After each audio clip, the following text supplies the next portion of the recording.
Dealing with the possibility that you may not be able to have children and realizing that that's something I really wanted. It was a very difficult decision. You're thinking about yourself and you want to get through the treatment and you're dealing with, having to go through it, but then also dealing with the uncertainty of not being able to have children, and then your family and your friends are telling you, this is obvious, you have to start chemo, don't worry about the fertility, and so it was hard going through what I felt were people being very unsupportive because, I had to make the decision about what to do.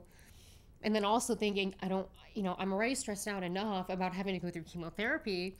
I don't want to be stressed about making a fertility decision. I was so stressed out. I finally was like, what, screw it.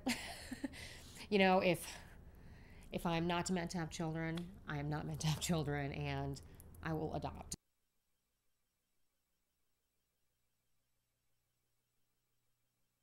Cancer is just definitely more of an emotional illness for me than a physical illness. I think now I'm being much more honest with people about how sad that period was. A lot of people were like, oh, you seem like you've gotten over it or whatever. And I'm like, you never really get over it.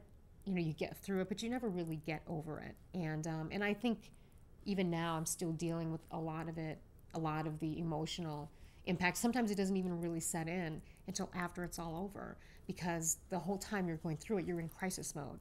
You're like, I've got to be strong, I've got to get through this.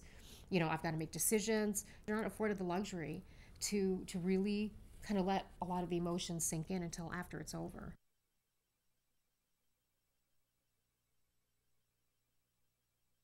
Cancer treatment is costly. I think every chemo treatment was like at least $15,000. I'm in a commission-only job, and I wasn't able to make any money. I was too preoccupied with it. So during the time, I had to think about payment of treatment. I had to find out how much coverage, how much insurance coverage I would have, how much out of pocket, and I wasn't making that much money at the time. I was very stressed about money. Also, too, like applying for disability was a process in and of itself, and then I wasn't able even to get a third of my own paycheck, like because I hadn't been at my job long enough. Disability was like $150 a week. So those were some of the financial issues I dealt with during that time. I talked about this in my support group because we were all stressed about money, and some people hadn't even paid bills to Sloan Kettering.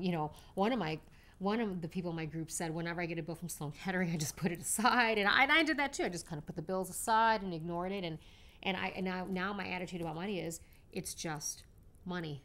Because if you give it all of this importance, it can really stress you out. I mean, I'm doing okay now, and work is going well, and thank God I'm making money. but now I have to think about my future and paying off a lot of the debt that I accrued during that time period. My name is Maricar, and I am a 1-year non-Hodgkin's lymphoma cancer survivor.